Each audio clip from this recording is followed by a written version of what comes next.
ഗുരു ഓം തത്സത്. നാരായണ ഗുരുകുല പരമ്പരയ്ക്ക് പ്രണാമം.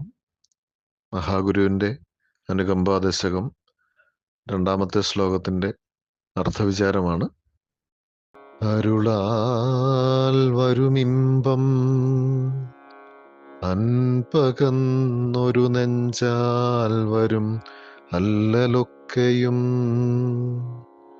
ഇരുളൻപിനെ മാറ്റും അല്ലലിൻ കരുവാകും കരുവാമിതേതിനും. അരുൾ എന്ന വാക്കിനർത്ഥം സ്നേഹം, അനുഗ്രഹം, പ്രസാദം, ആനന്ദം, ഇതൊക്കെ വന്നു ചേരുന്നതിനിടയാക്കുന്ന വാക്ക് എന്നിങ്ങനെ ഒട്ടധികം അർത്ഥങ്ങളുള്ളൊരു പദമാണ് അരുൾ.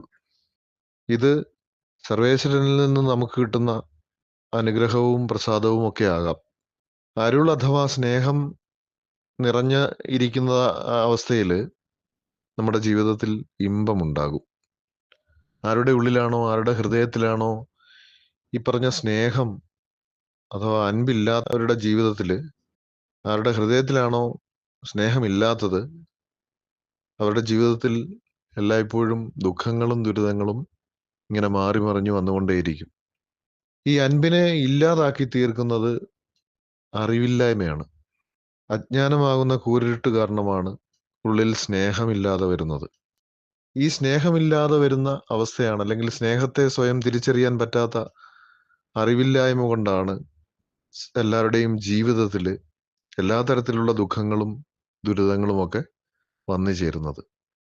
സ്നേഹം, അരുൾ, അൻപെന്നൊക്കെ പറയുന്നത് നമുക്ക് ഗുരുക്കന്മാരുടെ വാക്കിലൂടെയൊക്കെ നമുക്ക് ആ സ്നേഹത്തിനെ അനുഭവിച്ചറിയാൻ കഴിയും. ഗുരുക്കന്മാരൊക്കെ ഈ ലോക നന്മയ്ക്ക് വേണ്ടി സ്നേഹത്തെ പ്രദാനം ചെയ്തവരാണ്, പ്രസരിപ്പിച്ചവരാണ്. അങ്ങനെയുള്ള സ്നേഹമാണ്, അല്ലെങ്കിൽ അരുളാണ് നമ്മുടെയൊക്കെ ജീവിതത്തെ ഇമ്പമുള്ളതാക്കുന്നത്. ഇമ്പമുള്ള ജീവിതം മാത്രമേ നമുക്ക് ആസ്വദിക്കാൻ കഴിയുള്ളൂ. ജീവിതം ആസ്വദിക്കുക എന്ന് പറയുന്നത് കേട്ടിട്ടില്ലേ? ആസ്വദിക്കുന്ന ജീവിതം ഉള്ളവർക്ക് മാത്രമേ ജീവിതത്തിൽ സന്തുഷ്ടി അല്ലെങ്കിൽ സംതൃപ്തി ഉണ്ടാവുകയുള്ളൂ. ഈ സ്നേഹം, അൻപ്, അരുളെന്നൊക്കെ പറയുന്നത് അത് സ്വാഭാവികമായിട്ട് നമ്മുടെ ഉള്ളിൽ നിന്ന് ഊറി വരേണ്ടതാണ്.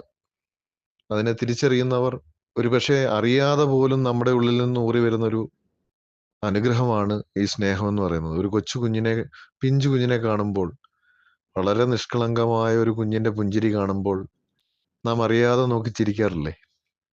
അതിനെ സ്നേഹിക്കാറില്ലേ? അതിനെ കൊഞ്ചിക്കാറില്ലേ? അപ്പോ നമ്മുടെ ഉള്ളിൽ അറിയാതെ അതിനോടുള്ള സ്നേഹം നിറയുന്നു.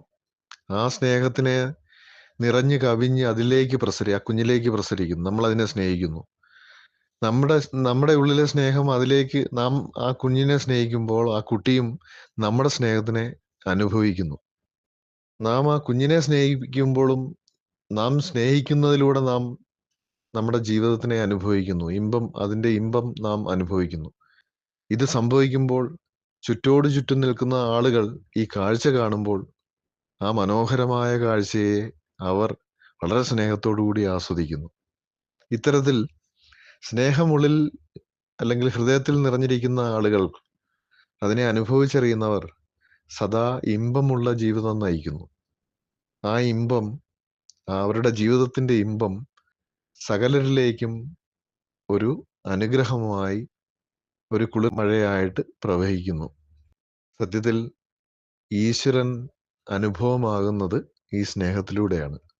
നാം ഒരു വ്യക്തിയെ, അല്ലെങ്കിൽ ഒരു അപരനെ സ്നേഹം കൊണ്ട് മൂടുമ്പോൾ ആ വ്യക്തി നമ്മിലൂടെ ഈശ്വരന്റെ അനുഗ്രഹത്തെ ഏറ്റുവാങ്ങുന്നു.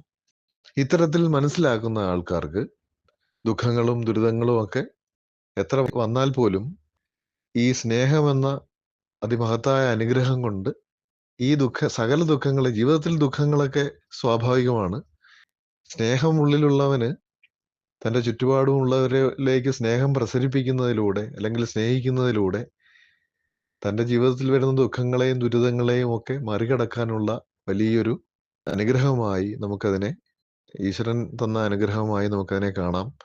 അതിനെ ഉപയോഗിക്കാം. അതിലൂടെ നമ്മുടെ ജീവിതത്തിൽ ഇമ്പമുണ്ടാകും. അതിലൂടെ ജീവിതത്തിനെ ആസ്വദിക്കാൻ കഴിയും. നമുക്ക് മാത്രമല്ല, നമ്മുടെ സ്നേഹത്തിനെ അനുഭവിക്കുന്ന ഏവർക്കും അവരവരുടെ ജീവിതത്തിനെ ആസ്വദിക്കുവാനും ആ ഇമ്പത്തിൻ്റെ താളവും ശ്രുതിയുമൊക്കെ അനുഭവിച്ച് ആസ്വദിച്ച് ജീവിതം നയിക്കുവാനും കഴിയും. അതിലേക്ക് മഹാഗുരു ഏവരെയും കൈപിടിച്ചുയർത്തട്ടെ എന്ന് പ്രാർത്ഥിക്കുന്നു. ഗുരു ഓം തത്സത്ത്.